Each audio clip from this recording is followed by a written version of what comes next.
A oração não é forte. A oração é para gente fraca. Mas o Deus que responde à oração é o Todo-Poderoso Deus. Deus pode mudar pessoas e Deus pode mudar circunstâncias em resposta às orações. Sendo Ele soberano, detendo em suas mãos todo o poder e toda a autoridade, Deus decidiu que agiria em resposta às orações do seu povo. É por isso que Tiago, escrevendo a sua carta, afirma que muito pode, por sua eficácia, a súplica do justo. Ela tem eficácia e ela muito pode. Não porque em si a oração seja poderosa, mas porque Deus, detendo todo o poder, responde às orações do seu povo. Poderíamos passear pela Bíblia e encontrar resposta para este fato. Por exemplo, Sodoma e Gomorra estava sentenciada à destruição. Porém, Deus intercedeu e Deus salvou Ló ao lembrar-se das orações de seu tio Abraão. A nação de Israel estava sentenciada à destruição e Deus começaria um novo povo através de Moisés, e Moisés colocou-se na brecha e Deus poupou a nação. Deus responde a oração. Deus muda as circunstâncias. Eu olho para a Bíblia e vejo muitos exemplos disso. Por exemplo, Elias orou para não chover e não choveu. Ele orou para que o filho da viúva de Sarepta ressuscitasse e o menino ressuscitou. Ele orou para que o fogo de Deus descesse no Carmelo, como evidência de que só o Senhor é Deus, e o fogo caiu. Ele clamou aos céus pelas torrentes restauradoras e não havia sequer uma nuvem no céu. Porém, em virtude da sua perseverança na oração, as torrentes desceram. Deus responde a oração. A Bíblia nos informa que o rei Ezequias estava doente, uma úlcera, que não havia qualquer chance de cura pelos meios convencionais da medicina. Aliás, ele recebe uma sentença de morte. Quando o próprio profeta Isaías vai à sua casa e lhe diz: põe em ordem a tua casa, porque morrerás e não viverás. Porém, a Bíblia diz que Ezequias voltou-se para a parede, orou fervorosamente, chorou copiosamente, e Deus respondeu rapidamente. O profeta Isaías não tinha saído da cidade ainda, quando Deus disse para o profeta Isaías: volta lá e dize a Ezequias, príncipe do meu povo, que eu ouvi a sua oração, eu vi as suas lágrimas, e eu o curarei da sua doença, e lhe darei mais 15 anos de vida. Um diagnóstico fechado é revertido. Uma doença incurável encontra cura. Deus intervém quando o seu povo ora. Foi assim também, ainda com Ezequias, noutra circunstância. A Bíblia nos informa que depois que o Império Assírio dominou as 10 tribos do norte de Israel e cercou a cidade de Samaria, e depois de 3 anos de cerco a tomou, este mesmo exército poderoso cercou Jerusalém, com afrontas, com ameaças, com zombaria, dizendo que nenhum Deus poderia livrar Ezequias das mãos do rei da Síria, que todos os deuses dos povos não puderam sequer impedir o avanço expansionista dos exércitos assírios. Afrontaram Ezequias, enviaram-lhe uma carta abusada, humilhante, ordenando que ele se rendesse. Mas o profeta Isaías garantiu ao rei que Deus lutaria aquela guerra, que aquela peleja não era do rei Ezequias, mas o próprio Deus tomaria a frente. E então, o rei Ezequias pega a carta afrontosa, leva ao templo, estende-a diante do Senhor e clama ao Deus dos impossíveis. Deus reverteu a situação. O Senhor escalou um único anjo, e aquele anjo matou 185 mil soldados assírios. O rei Senaqueribe não lançou sequer uma flecha sobre Jerusalém. Deus o fez voltar à sua terra, e enquanto ele adorava o seu Deus, os seus próprios filhos o mataram. Deus pode o impossível. Deus faz o impossível. Deus responde à oração do seu povo, realizando prodígios e maravilhas. Encontramos essa mesma verdade, por exemplo, com o rei Josafá. Havia uma aliança de inimigos confederados que se aproximaram de Jerusalém, às margens do Mar Morto, para invadir Jerusalém, saquear Jerusalém, destruir Jerusalém. Não dava prazo do rei Josafá convocar o seu exército, nem mesmo de resistir àquele ataque iminente.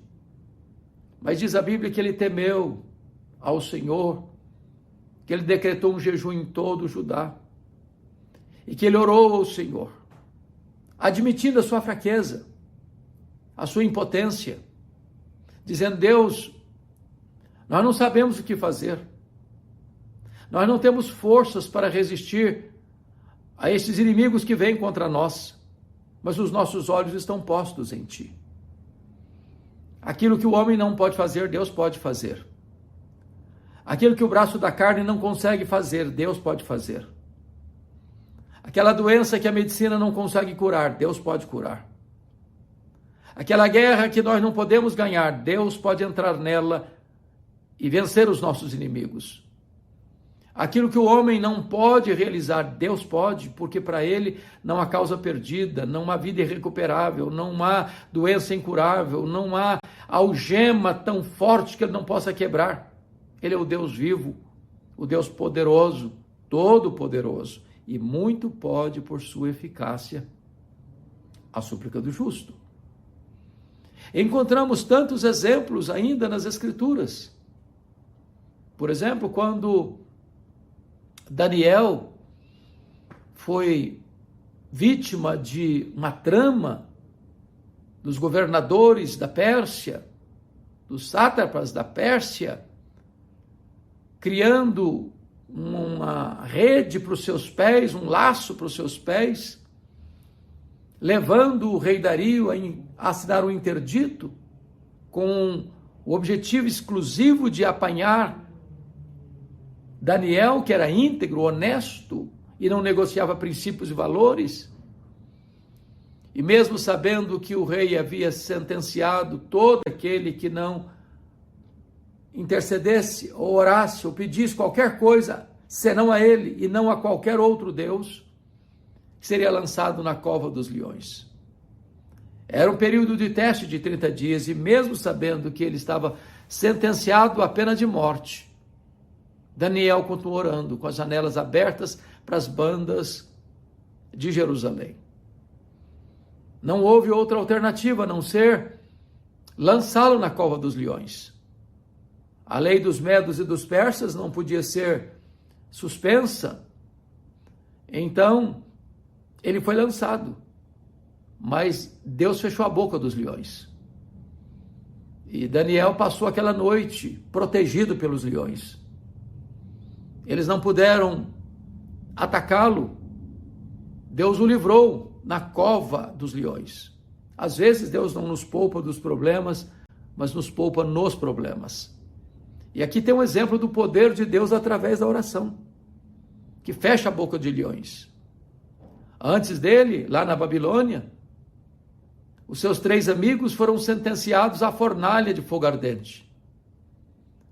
Eles foram acuados, ameaçados, intimidados, mas eles não rejeitaram a possibilidade de fazer o que era errado. Não, eles não se dobraram, eles não se curvaram, eles não negociaram a sua consciência, eles não venderam os seus valores.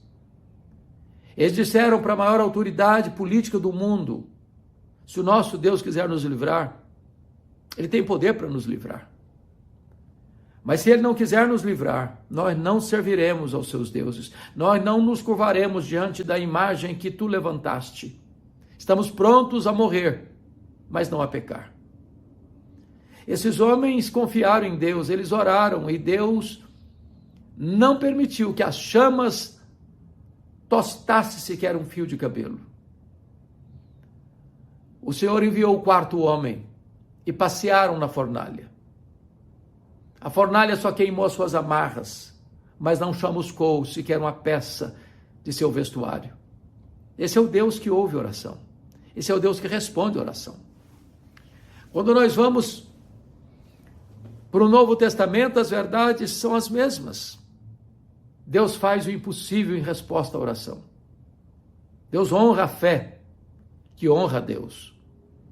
Você encontra, por exemplo, um homem tomado de lepra, aproximando-se de Jesus, ajoelhando-se, adorando ao Senhor e suplicando: Senhor, se tu quiseres, tu podes purificar-me. Esta oração ousada, que afirma a confiança na onipotência de Jesus, mas também se submete à soberana vontade de Jesus. É uma súplica, é um pedido, é uma oração. Era uma causa perdida, era uma doença incurável. Aquele homem era uma carcaça humana. Sua carne estava apodrecendo, cheirava mal. A lepra não era apenas uma doença grave, incurável, mas era também um símbolo da maldição. Aquilo carimbava a pessoa, numa execração pública. Segregava a pessoa, ela tinha que ir para um leprosário, não podia conviver em família, não podia ir na sinagoga, ela não podia frequentar as festas, ela não podia andar pelas ruas. Era um caso perdido. Mas levado a Jesus, diz a Bíblia que Jesus respondeu: eu quero.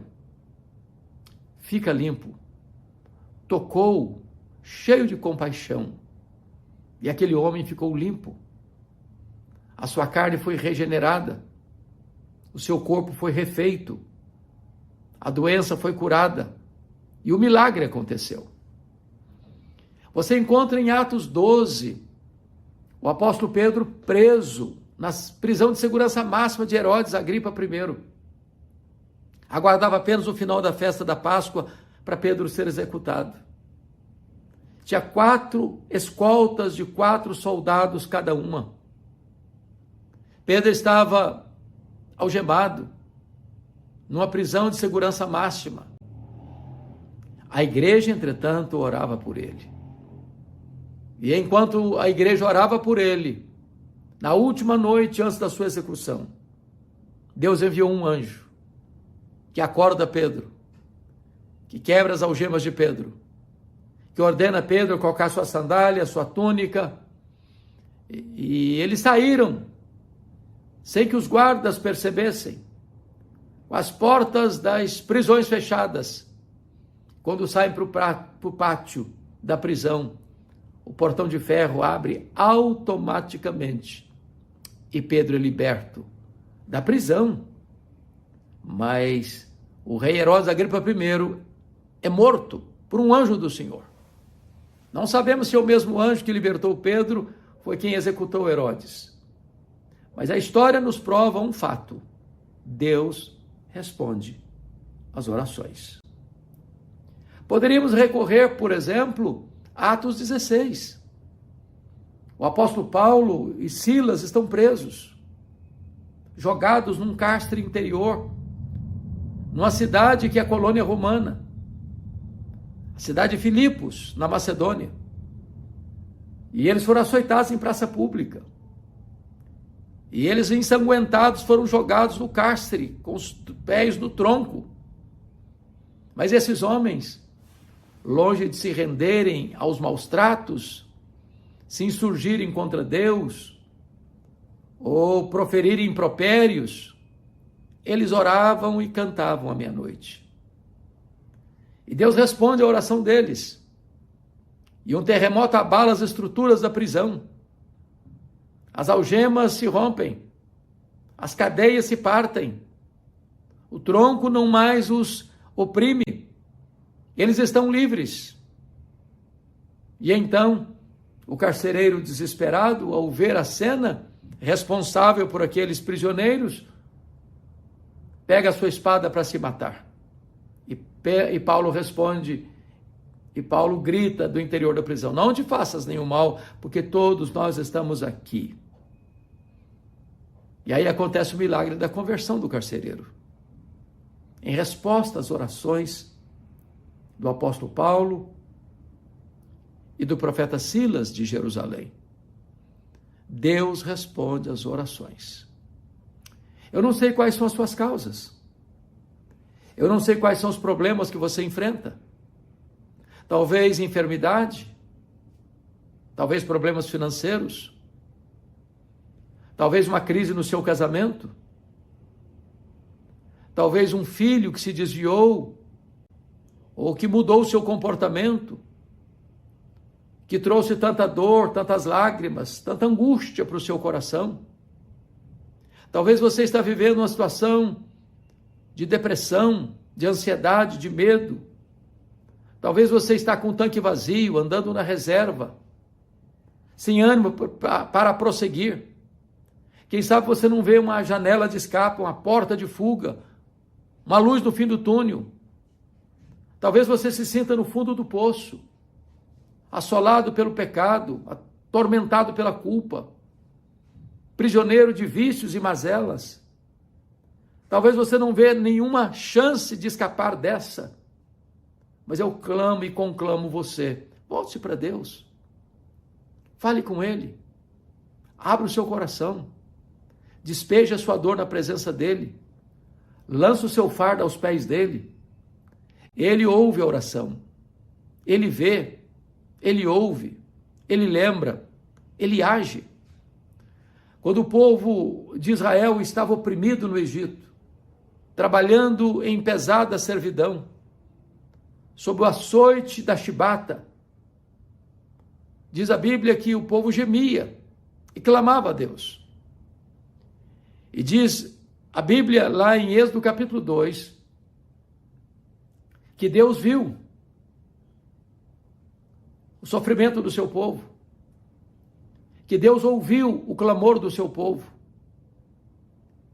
que Deus se lembrou das promessas feitas a Abraão, Isaque e Jacó, e que Deus desceu para libertar o seu povo.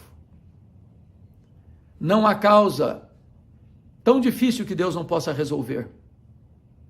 Não há problema tão complexo que Jesus não possa resolver. Coloque a sua vida nas mãos dele. Apresente a sua causa para ele. O próprio Jesus disse: tudo quanto pedirdes em meu nome ao Pai, eu farei. Talvez você pense que há coisas que já estão para além da possibilidade da intervenção divina. O apóstolo Paulo, fazendo uma oração, quando estava preso em Roma, disse: ora, aquele que é poderoso para fazer infinitamente mais do que tudo quanto pedimos ou pensamos, conforme o seu poder que opera em nós, a ele seja a glória na igreja, em Cristo Jesus agora e pelos séculos dos séculos. Ore ao Senhor. Tudo pode aquele que crê. Se creres, verás a glória de Deus. A oração, como disse, não é poderosa em si mesma. A oração é para gente pequena, para gente fraca, para gente dependente. para a gente que reconhece as suas limitações, porque a nossa força não está no braço da carne, a nossa força não procede dos músculos do nosso corpo, nem do dinheiro que nós granjeamos, a nossa força está no Senhor. Eleva os meus olhos para os montes, de onde me virá o socorro? O meu socorro vem do Senhor que fez os céus e a terra. Não desanime, espere em Deus, coloque a sua causa na presença de Deus, ore ao Senhor, persevere na oração, faça como Davi fez lá em Ziclag, ore, chore, se curve, coloque a sua vida nas mãos de Deus, e Deus vai reverter essa situação, Deus vai dar vitórias a você, derrotar os seus inimigos. Davi fez uma oração tão simples, estava sendo derrotado de forma fragorosa pelos amalequitas, os terroristas do deserto, tinham incendiado a cidade de Ziclag, tinham saqueado a cidade de Ziclag, tinham ferido a cidade de Ziclag, tinham levado cativos os filhos, as filhas e as mulheres e os rebanhos. E Davi pergunta: perseguirei eu o bando, Senhor? Alcançá-lo-ei? Em outras palavras, eu vou aceitar passivamente a decretação da derrota ou eu vou reagir? E Deus respondeu para Davi: persegue o inimigo, Davi, porque tudo que ele tomou de você, você vai trazer de volta. Davi foi, Davi lutou, Davi venceu, Davi trouxe tudo de volta, os filhos, as filhas, as mulheres, os rebanhos, tudo Davi tornou a trazer. Então, preste atenção nisso, não há limitação em Deus. Clame ao Senhor, peça grandes coisas para Deus, e você se surpreenderá com os milagres da providência de Deus. Se esta palavra encontrou guarida no seu coração, quem sabe você possa dar o seu like, quem sabe você possa acionar o sininho aí, para você ser notificado dos próximos vídeos, quem sabe você possa também repassar esta mensagem para outras pessoas. Deus abençoe muito, muito a sua vida. Um grande abraço a você em oração em seu favor.